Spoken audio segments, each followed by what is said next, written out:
Imagine coming home after a long, long time away. That's what it was like for God's people.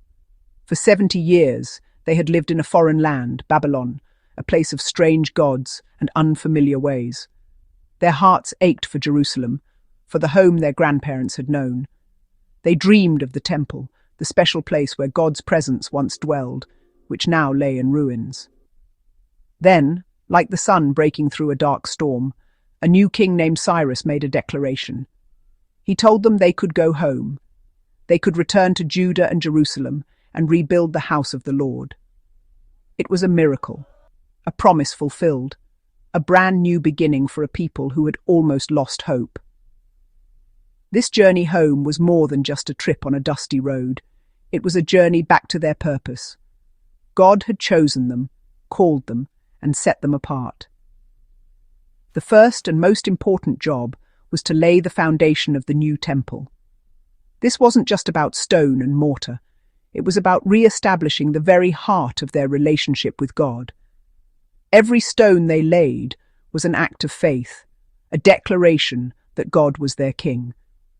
But just as the work began, just as the songs of praise started to rise from the construction site, a shadow fell over their new dawn. People from the surrounding lands, the very people who now lived in the territory of the northern kingdom of Israel, came to them. They approached the leaders, a man named Zerubbabel and the heads of the families, with a friendly offer. They said, "Let us help you build, because like you, we seek your God." On the surface, it sounded like a wonderful thing. More hands to do the work, more people to worship God. It seemed like an answer to a prayer, a sign of unity in the land. This moment in Ezra chapter 4 is a critical turning point. It's a story about a new beginning, yes, but it's also a story about an old deception. The enemy of God didn't announce himself with a roar. He came with a smile and a seemingly reasonable request. But he sought to mix, to dilute, to contaminate what God had made pure. Just as the work gained momentum, the neighbors arrived. These weren't people from the 12 tribes of Israel. They were Babylonians, brought into the land of Samaria generations earlier by the king of Assyria. He had transplanted them there after conquering the northern kingdom of Israel. They came to Zerubbabel and the other leaders with a proposal that sounded too good to be true. "Let us build with you," they said with a smile. "We seek your God, and have been sacrificing to him since the time of Esarhaddon, king of Assyria, who brought us here." It sounded like they were on the same team, brothers in faith wanting to join in the holy work.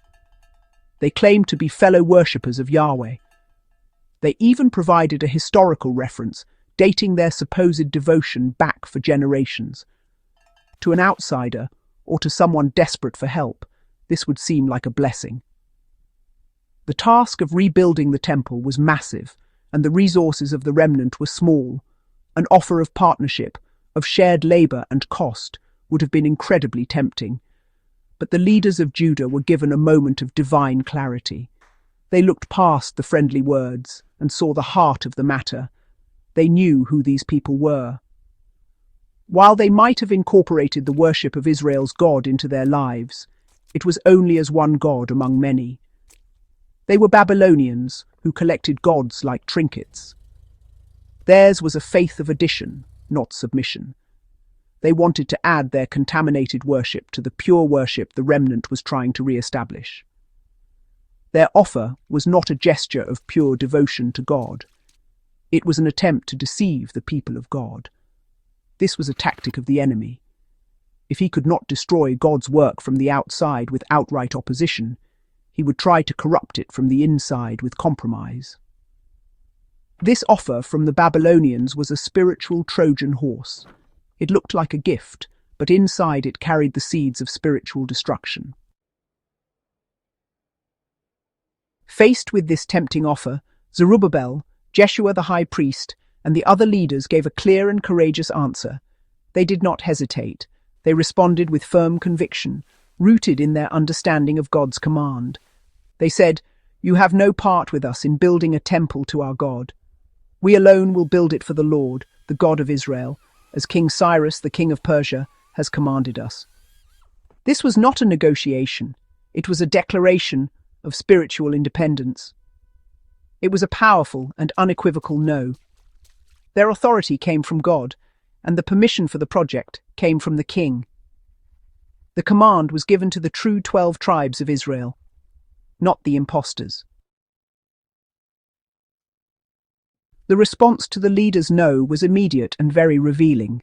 The mask of brethren fell away, and the true nature of the Babylonians exposed.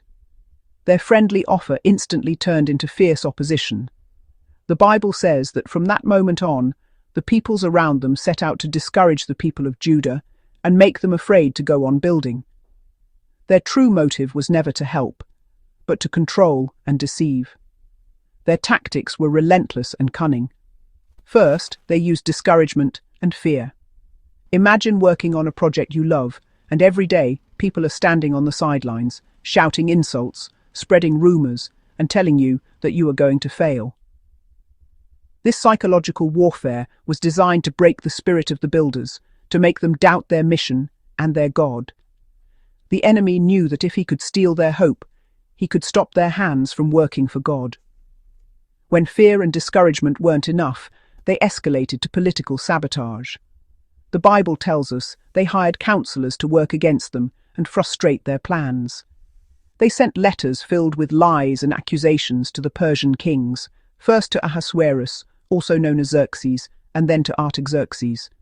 They twisted the truth, claiming the Jews were rebuilding a rebellious city to defy the king and stop paying taxes. They were, honestly, brilliant strategists of slander, and the spirit they were following was that of the accuser, Satan. And for a time, it worked. The king issued a decree, and the work on the temple ground to a halt. This pattern is so important for us to see. What began as an offer of "let us join you" quickly became "we will stop you." The enemy's desire for mixture was just his first strategy. His second strategy was outright opposition. The story of Ezra chapter 4 shows us that the smiling face of compromise and the snarling face of opposition are just two masks worn by the same enemy. The rejection of their false brotherhood didn't create an enemy. It simply revealed the enemy that was there all along. Fast forward several hundred years from the time of Ezra, and you find a group known as the Rabbis. On the surface, they looked like the most dedicated followers of God. They were experts in the law, meticulous in their observance of the Sabbath, and passionate about ritual purity. They seemed to be the spiritual heirs of the faithful remnant who said no to compromise. However, somewhere along the way, something went wrong. Because God never wanted Babylonian rabbis, and Jesus went strongly against them, exposing their true heart. On the outside, they looked like they had a zeal to protect the law of God, but their desire was not for righteousness and truth, but for control and deception. Yes, even murder.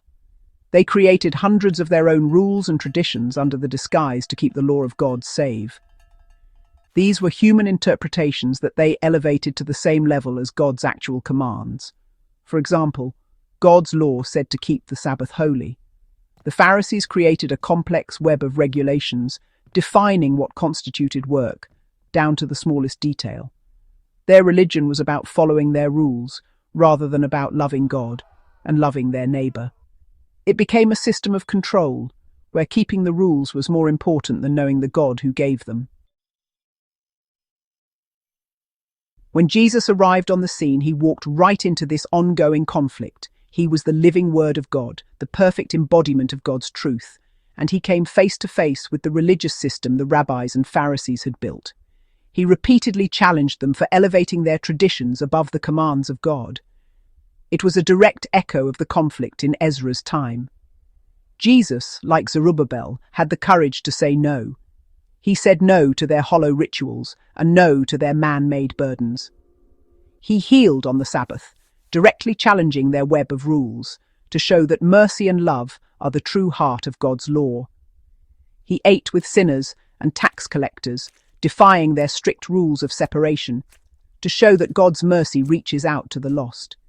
He wasn't abolishing the law, he was restoring it to its true purpose. One of the most powerful examples is when Jesus told them, "You nullify the word of God for the sake of your tradition." To nullify something means to make it void, to cancel it out. Jesus was saying that their human rules had become so important that they had effectively erased what God actually said. And that was, of course, what Satan wanted. Jesus came to break down these false fences and led people to a relationship with the Father. He was clearing the foundation again, just as the remnant had done, preparing to build a new temple, not of stone, but of living believers. Jesus' ministry was a powerful demonstration of what the leaders in Ezra's day were protecting. He embodied the purity of worship and truth. He showed that faithfulness to God is not about adding more rules, but about surrendering the whole heart. He faced the same kind of opposition. What started as debates and challenges from the rabbis and Pharisees escalated into a plot to kill him.